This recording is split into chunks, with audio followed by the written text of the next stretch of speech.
always was a fan of the Serengeti and how lions hunt every day. So when I stepped on the mat, I became the hunter. There's a shot, he's in. I was the last person that you wanted to wrestle at 189 pounds. There's Lewis, there should be two. That's two for takedown. Stick out my tongue and just look at him like while I'm pinning him. When I got a hold of you, it was a bad day. And I let you know about it.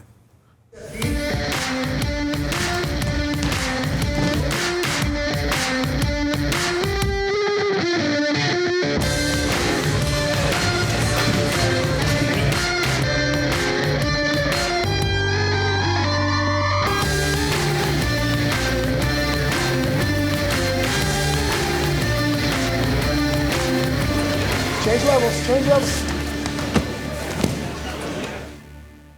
It's no surprise that the NFL is littered with former wrestlers. I wrestled for 5 years, 8th grade to my senior year. So you were heavyweight state champ all 3 years. Yes! But there's also a coach whose wrestling accolades rival those of the players. All right, so let me see if I can guess this. Dayball. Yes. McDaniel? Yes. No way! Come on! Really? Oh, no. Oh, God. Can't be. Sorry, Mike. AFC. Vrabel? Vrabel? Yeah. Every single coach has said him is not in. He just seems like he would be. I'm gonna guess McDermott. I mean, he looks like a wrestler, doesn't he? Yeah, McDermott. Yeah, he was a heck of a wrestler. Do you remember your record?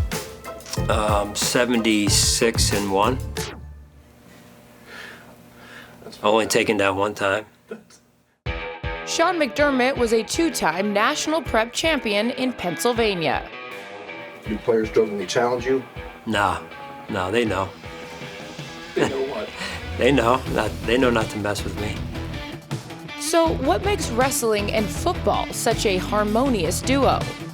Number one, teaches so much about yourself from a competitive standpoint, character standpoint. Well, you gotta have a level of grit. You can't quit on that, man. An unbelievable amount of strain, toughness, work ethic, and endurance.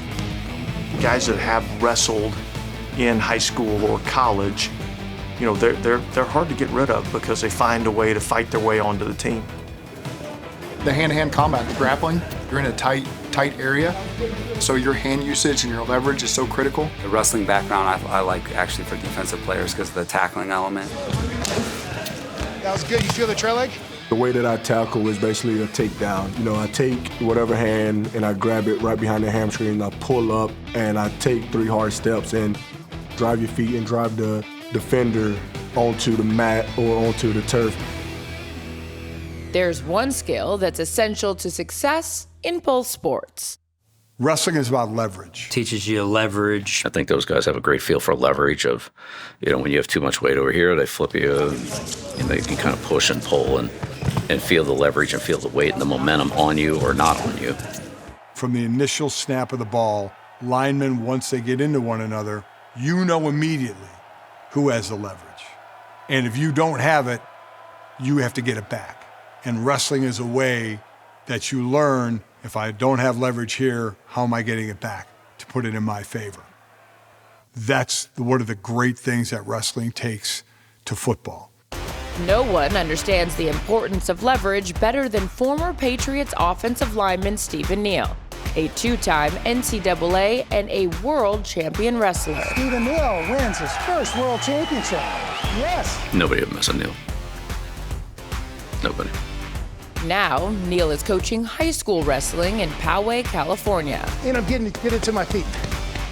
So leverage in wrestling is super important. You know, where your hands are, where your body is, all those different feels is super important. In wrestling, you have to have someone at a 45-degree angle for them to start counting near fall.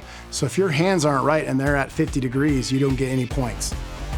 And then when you're taking someone down, you have to change levels, you have to penetrate, you have to have your body elongated so you can get them knocked down to the ground. So there's so many aspects of leverage in wrestling, and it's super critical to success in the sport. We're trying to beat his head, right? If we can get our head underneath, We can blow through the arms and we can get to the body. In football, I was talking about lower pad wins, hat and hands. So I had really good hat and hands. I was able to get my hips low. Getting your hands on them, shoulder position, getting your head lower. And these are ways you can control your opponent in wrestling and on the line of scrimmage. If you just change levels and say, I'm going, you're gonna blow through a guy or two and they're gonna be like, son of a gun. I go to a lot of schools and talk to them about why football players should wrestle. And I could just sum it up in this. In a football practice, the amount of seconds you actually put your hands on someone in practice might be 2 minutes. In the wrestling room, you have your hands on an actual human being for 30 minutes, 45 minutes. And so I can have my eyes closed and I can feel your pressure of your body. And I know, okay, he's about to spin because that time I have with my hands on someone.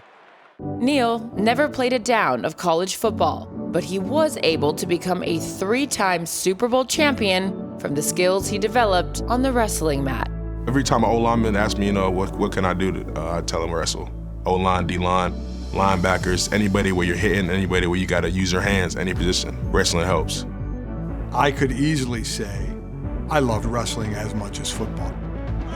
You know what it is? It's my wrestling background.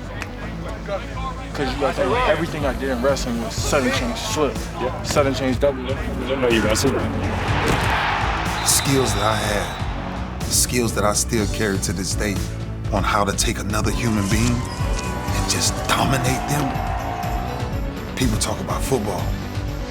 The sport that forever defined my life was the wrestling mat.